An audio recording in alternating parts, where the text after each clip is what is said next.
श्रीमद् भगवद गीता अध्याय 6। भगवान कहते हैं, नात्यश्रतस्तु योगो अस्ति न चैकांत मनश्यतः न चाति स्वप्नशीलस्य जागृतो नैव चार्जुन। हे अर्जुन, जो अधिक खाता है या बहुत कम खाता है, जो अधिक सोता है अथवा जो पर्याप्त नहीं सोता, उसके योगी बनने की कोई संभावना नहीं है। तात्पर्य है कि यहाँ पर योगियों के लिए भोजन तथा नींद के नियमन की संस्तुति की गई है। अधिक भोजन का अर्थ है शरीर तथा आत्मा को बनाए रखने के लिए आवश्यकता से अधिक भोजन करना। मनुष्यों को मांसाहार करने की आवश्यकता नहीं है, क्योंकि प्रचुर मात्रा में अन्न, शाक, फल तथा दुग्ध उपलब्ध है। ऐसे सादे भोज्य पदार्थ भगवद गीता के अनुसार सतोगुणी माने जाते हैं। मांसाहार तो तमोगुणियों के लिए है। अतः जो लोग मांसाहार करते हैं, मद्यपान करते हैं, धूम्रपान करते हैं और कृष्ण को भोग लगाए बिना भोजन करते हैं, वे पाप कर्मों को भोग करेंगे, क्योंकि वे केवल दूषित वस्तुएं खाते हैं। भुंजते ते त्वघम पापा ये पचन्त्यात्म कारणात्। जो व्यक्ति इंद्रिय सुख के लिए खाता है या अपने लिए भोजन बनाता है किंतु कृष्ण को भोजन अर्पित नहीं करता, वह केवल पाप खाता है। जो पाप खाता है और नियत मात्रा से अधिक भोजन करता है, वह पूर्ण योग का पालन नहीं कर सकता। सबसे उत्तम यही है कि कृष्ण को अर्पित भोजन के उच्चिष्ट भाग को ही खाया जाए। कृष्ण भावना भावित व्यक्ति कभी भी ऐसा भोजन नहीं करता जो इससे पूर्व कृष्ण को अर्पित ना किया गया हो। अतः केवल कृष्ण भावना भावित व्यक्ति ही योगाभ्यास में पूर्णता प्राप्त कर सकता है। ना ही ऐसा व्यक्ति कभी योग का अभ्यास कर सकता है जो कृत्रिम उपवास की अपनी विधियां निकालकर भोजन नहीं करता है। कृष्ण भावना भावित व्यक्ति शास्त्रों द्वारा अनुमोदित उपवास करता है।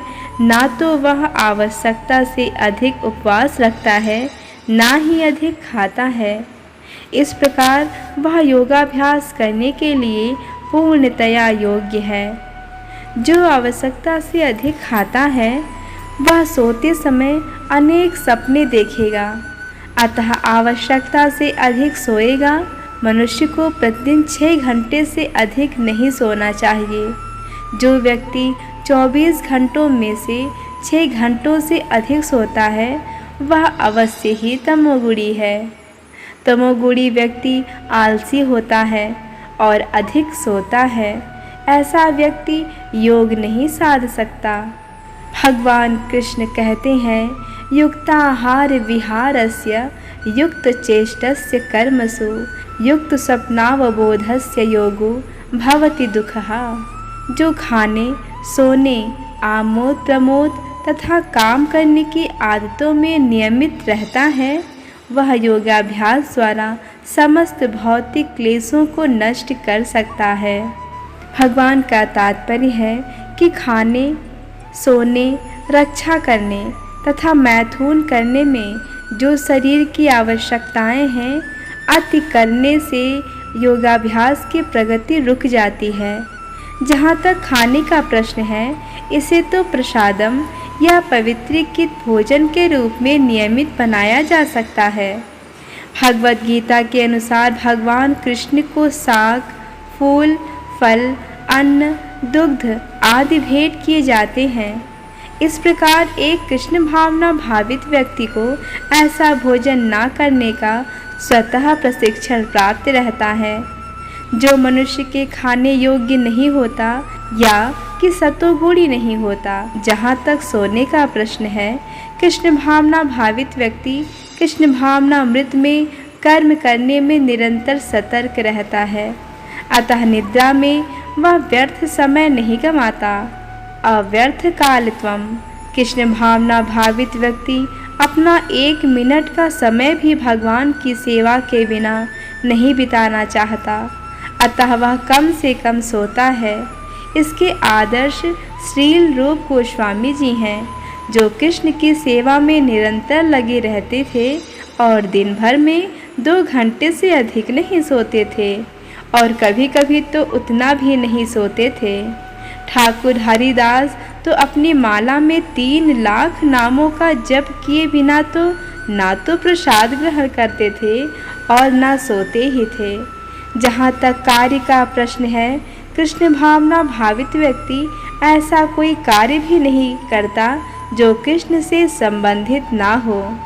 इस प्रकार उसका कार्य सदैव नियमित रहता है और इंद्रिय तृप्ति से अदूषित रहता है। चूँकि कृष्ण भावना भावित व्यक्ति के लिए इंद्रिय तृप्ति का प्रश्न ही नहीं उठता, अतः उसे तनिक भी भौतिक अवकाश नहीं मिलता। चूँकि वह अपने कार्य, वचन, निद्रा, जागृति तथा अन्य सारे शारीरिक कार्यों में नियमित रहता है, अतः उसे कोई भौतिक दुख नहीं सताता। भगवान कहते हैं, यदा विनियतम चित्तमात्मन येवावतिष्ठते निस्पृह सर्वकामेभ्यो युक्त इत्युच्यते तदा। जब योगी योगाभ्यास द्वारा अपने मानसिक कार्यकलापों को वश में कर लेता है और आध्यात्म में स्थित हो जाता है, अर्थात समस्त भौतिक इच्छाओं से रहित हो जाता है, तब वह योग में सुस्थिर कहा जाता है।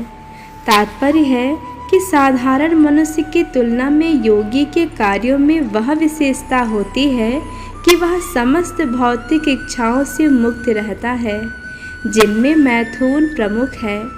एक पूर्ण योगी अपने मानसिक कार्यों में इतना अनुशासित होता है कि उसे कोई भी भौतिक इच्छा विचलित नहीं कर सकती। यह सिद्ध अवस्था कृष्ण भावना भावित व्यक्तियों द्वारा स्वतः प्राप्त हो जाती है।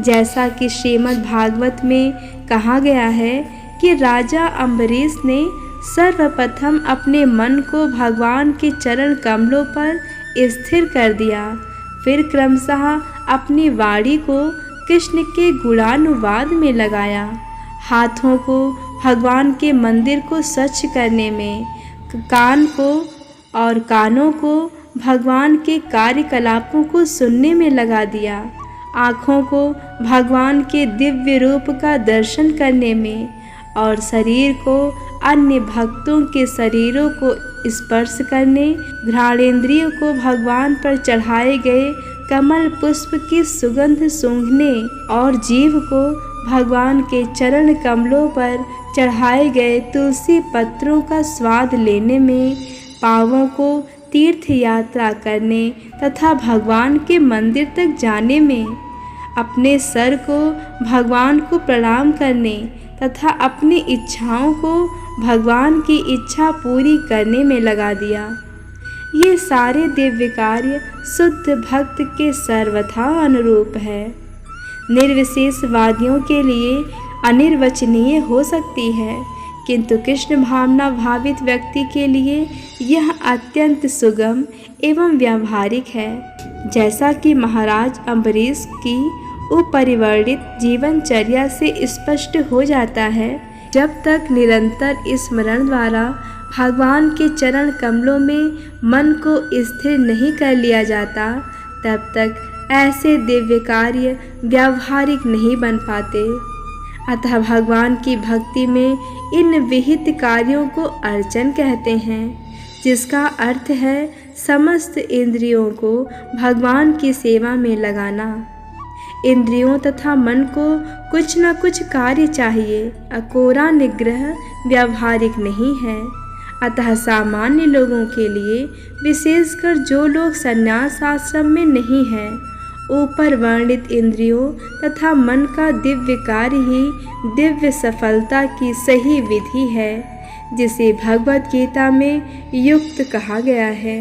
भगवान कहते हैं, यथा दीपो निवातिस्थो नेंगते सोपमा स्मृता योगिनो यच्चित्तस्य युञ्जतो योगमात्मनः।